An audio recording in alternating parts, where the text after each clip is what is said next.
नमस्कार, the daily show में आपका स्वागत है। मैं हूं आपका मित्र साथी हमदर्द मुकेश कुमार। दोस्तों, अगर आप गोदी मीडिया से परेशान हैं, उससे नाराज़ हैं, तो आपको स्वतंत्र पत्रकारिता का साथ देना चाहिए, उसकी ताकत बनना चाहिए। सत्य हिंदी की सदस्यता योजना इसी दिशा में एक बड़ा कदम है। इसमें आपका आर्थिक योगदान स्वतंत्र पत्रकारिता को मजबूती प्रदान कर सकता है। इसके लिए कृपया इस वीडियो के साथ दिए गए डिस्क्रिप्शन में जाइए, उसमें एक लिंक है, उसको क्लिक कीजिए और अपनी इच्छा के अनुसार भुगतान कीजिए। तो आइए अब शुरू करते हैं आज का द डेली शो। दोस्तों, हमारी राजनीति में बहुत किस्म का पाखंड है और दोहरापन है। यानी अगर एक राजनीतिक दल वही काम करता है तो गलत हो जाता है, और जब वो दूसरा करता है तो उसके लिए वो सही हो जाता है। यानी दूसरा करे तो करैक्टर ढीला है और हम करें तो ये रासलीला है।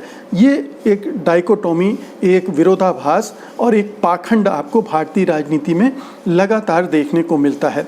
अब देखिए कि ये जो पाखंड है ये कैसे हमें फ़ोन टैपिंग कांड में, जो राजस्थान का अभी हुआ है, विधायकों की खरीद फरोख्त को लेकर जो बातचीत कर रहे थे कुछ एमएलए और केंद्रीय मंत्री गजेंद्र सिंह शेखावत, उससे जुड़ा जो टैपिंग का जो डिटेल आया है उसके को लेकर भारतीय जनता पार्टी की सरकार, गृह मंत्रालय, गृह मंत्री कितने परेशान हैं और किस तरह का रवैया अख्तियार कर रहे हैं।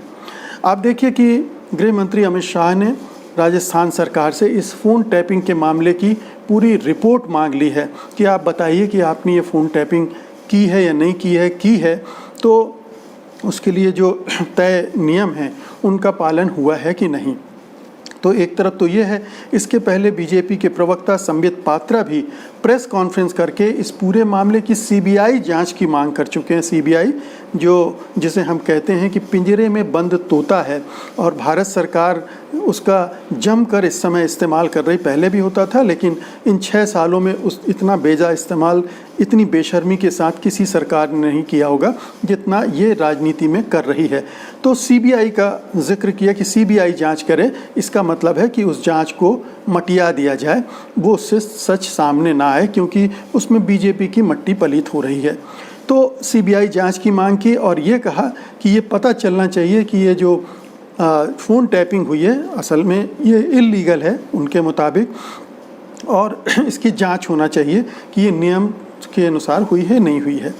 अब देखिए कि इसमें पाखंड क्या है और बेशर्मी क्या है, निर्लज्जता क्या है कि ये जो अपराध किया है खरीद फरोख्त का, जो करप्शन का मामला है, उस पर उनका ध्यान नहीं, उस पर उसकी जांच करने की बात मांग बीजेपी ने और केंद्र सरकार ने नहीं की। उसकी चिंता नहीं है, क्योंकि ये तो उन्हीं का किया धरा है, तो उस पर पर्दा डालना है, इसलिए सीबीआई और जांच की बात की जा रही है, जबकि फ़ोन टैपिंग की जांच की मांग वो कर रहे हैं। तो एक दोहरापन, ये पाखंड स्पष्ट रूप से आपको इस पूरे एपिसोड में देखने को मिल रहा है। लेकिन मैं आपको इस पाखंड की दूसरी तस्वीर भी और दिखाता हूँ। ये पहले भी वो कर चुकी है। आपको याद होगा कि पिछले साल नवंबर के आसपास रिपोर्ट आई थी कि भारत के करीब 121 लोगों की जासूसी की जा रही है। इजरायली कंपनी का बनाया हुआ एक सॉफ्टवेयर, या जिसको बोलते हैं स्पाईवेयर, वो इस्तेमाल किया जा रहा है। 121 दुनिया भर के 1400 लोगों की जासूसी हो रही थी, वो एक अलग मसला है, लेकिन हिंदुस्तान के ही 121 लोगों की जासूसी करवाई जा रही थी इस स्पाईवेयर के ज़रिए। अब ये कौन लोग थे? 121 लोग जो दलितों के लिए काम करते हैं, जो आदिवासियों के लिए काम करते हैं, जो जातिवाद के ख़िलाफ़ काम करते हैं, जो मानवाधिकार के लिए काम करते हैं, और उसमें हम जैसे अदने पत्रकारों के भी नाम थे जिनकी जासूसी हो रही थी। तो ये जासूसी करवाई जा रही थी। अब जब ये मामला खुला तो केंद्र सरकार ने, आईटी मिनिस्टर हैं रविशंकर प्रसाद, वो बड़े ज़ोर से बोलकर उन्होंने शोर मचाया और सीधे व्हाट्सएप को, क्योंकि व्हाट्सएप के ज़रिए जासूसी हो रही थी, व्हाट्सएप को एक नोटिस दे दिया कि तुरंत बताए कि ये क्यों हो रहा है, कैसे हो रहा है। लेकिन मामला तब फंस गया जब व्हाट्सएप सीधे कोर्ट चला गया इजरायली कंपनी जो एनएसओ ग्रुप है उसके ख़िलाफ़, कि वो इस तरह की जासूसी करवा रही है।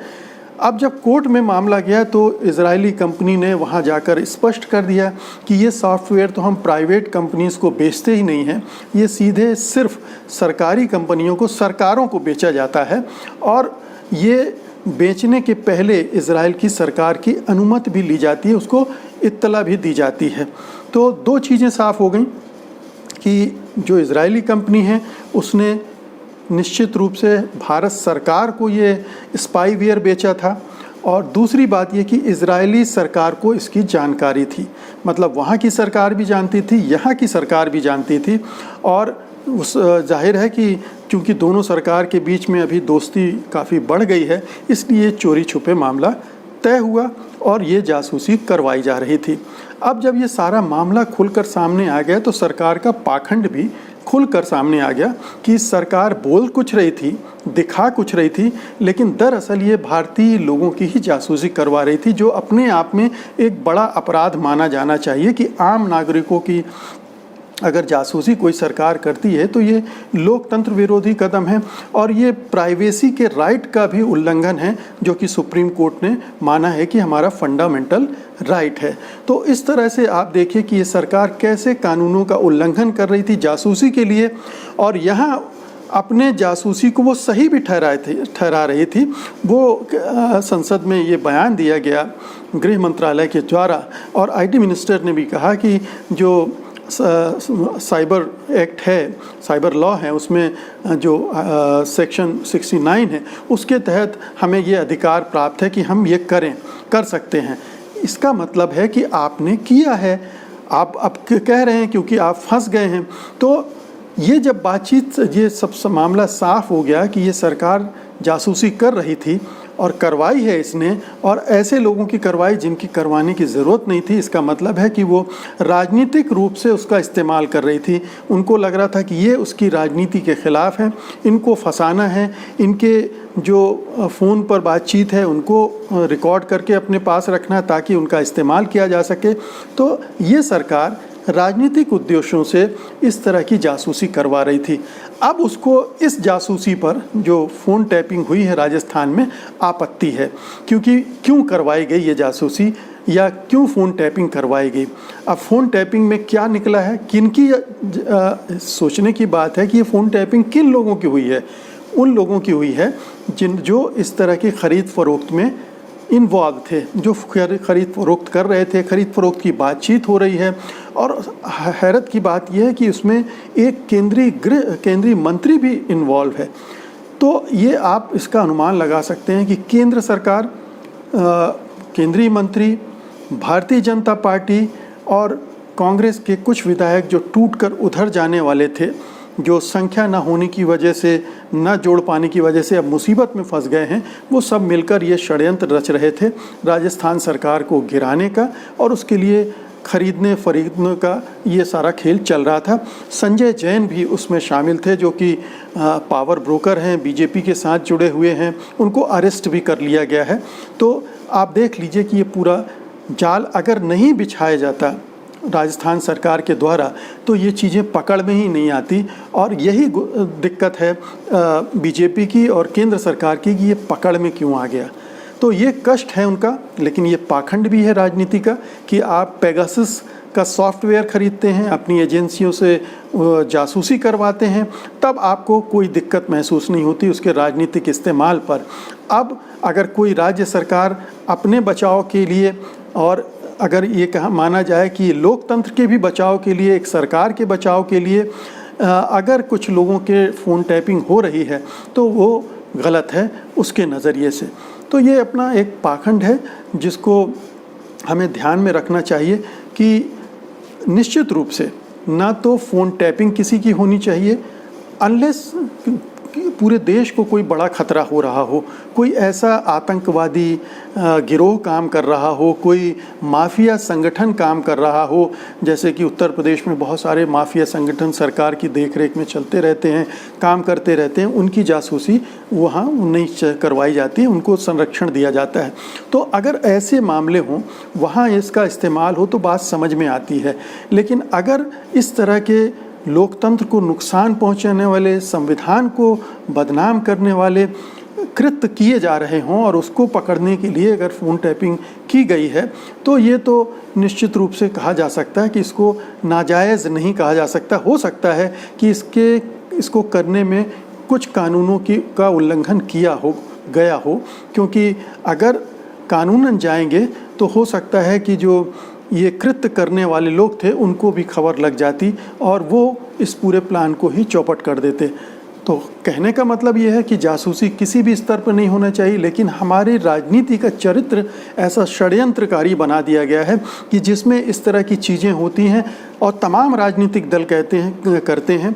इसमें कोई राजनीतिक दल दूध का धुला नहीं है। अपनी बारी आने पर, अपना मौका आने पर हर राजनीतिक दल करता है, लेकिन कुछ राजनीतिक दल उसकी सीमा को भी लांघ रहे हैं। जैसे केंद्र सरकार ने पेगासस का इस्तेमाल करके लांघा है कि आम नागरिकों का, सामाजिक कार्यकर्ताओं का, मानवाधिकार कार्यकर्ताओं का, पत्रकारों की जासूसी करवाना, ये तो बिल्कुल निहायत ही हद दर्जे की निर्लज्जता और कानून विरोधी, संविधान विरोधी, मानवता विरोधी और जो हमारे मौलिक अधिकार हैं उनका उल्लंघन करने वाला कृत्य है।